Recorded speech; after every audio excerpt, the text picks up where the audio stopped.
people are just not going to be able to stand up to him? Mike is a friend of mine. I endorsed Mike. There are people that would tell you that you endorsed Bloomberg 3 times. I endorsed Bloomberg 3 times, and I endorsed Trump once, but he only ran once. And Trump endorsed me 3 times. So we have a cross endorsement policy going on. I thought Bloomberg, if he ran against him in 2016, he'd have been a tougher candidate because Trump wouldn't have his record, and Bloomberg had a record. But now, I'm in a particularly unusually good position to assess both records because I held his job. He succeeded me. And of course, I've watched the president very closely. And you also rode shotgun on the campaign. So Trump, in his first 3 years as president, was more like I was in my first 3 years as mayor. He was an agent of reform. I cut the city budget by 20%. I laid off 27,000 people. I had demonstrations every day. Oh, do I remember? I required welfare workers to work if you want it. Otherwise, you don't get your welfare. Children who were going to schools like colleges for free, I'd say you're going to have to put in a little tuition. You have to work. This is at City College? Yeah, and I would go tell them, I'm doing you a favor because I'm teaching you the work ethic. I love you more. Right. I care about you more. I got rid of the homeless people. But you cleaned up as I remember, you cleaned up the city and the crime, the broken windows policy. You came broken windows policy, but it was real turmoil the first 2 years. There was no way I was getting reelected. And then I got lucky. It all worked. That's not luck. By 90, well, you had the guts to stick with by 96. You had the guts to by stick 96, with it all turned around. Mike was a good mayor, but he was a caretaker mayor. Mike did not do any reforms anywhere near as significant as those. Did he carry forward the reforms correctly? Yes. He did a good job carrying forward the reforms on crime in particular.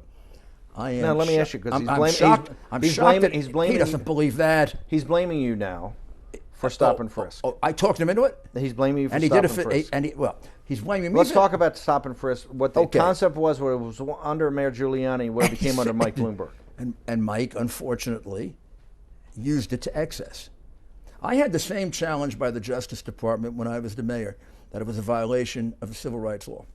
And how many stops did you have? 100,000. Bernie Carrick was your last. Bernie Carrick was my last commissioner. We went down to the Justice Department, and I argued the case myself, not my corporation counsel, to Janet Reno and Eric Holder. And I said, you don't have the basis for a civil rights case. Eric Holder's head of the Civil Rights Division. We stopped 100,000 people. Yep. I can show you probable cause for each one of them. It's 100,000 you have time for. I can show you our success rate of about 55%. Success rate being 55% of the time we got a gun or a knife. Half of the stops had a gun or a knife. You know what? Now, and the Eastern District of New York wanted to bring a civil rights case against us, and Eric Holder overruled them. Said you don't have a case. Giuliani's right. There's not a civil rights violation. Fast forward now. And he was a pretty aggressive. Yes. He ran the Civil Rights Division pretty aggressively. Fast forward 7 years later, the statistics change. 600 stop and frisk, 6 times more.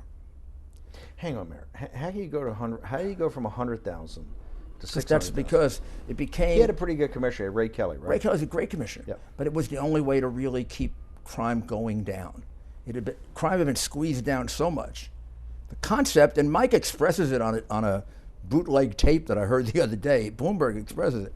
Basically says he wants everybody in those neighborhoods to be afraid to go out and carry a gun. So if they think there's a really good chance they're going to get searched, they're not going to carry a gun. And the only way there's a really good chance they're going to be searched is if you do a lot of searches. So at least they keep the gun at home, and you got the gun out of circulation. At 100,000, Holder's a pretty aggressive ran the Civil Rights Division, says it's not unconstitutional. Yeah, not only that, yeah. At 600,000. We also had better statistics because when you get up to 600,000, you make a lot of mistakes. A lot of times they didn't have probable cause down. A lot of times it wasn't described the right way, so the cop was just guessing. If you keep it tighter and better disciplined, and we only used our more experienced cops for that. Since they had to expand it out to 600,000, they started to use a lot of the rookies who don't know how to really put together a good probable cause justification.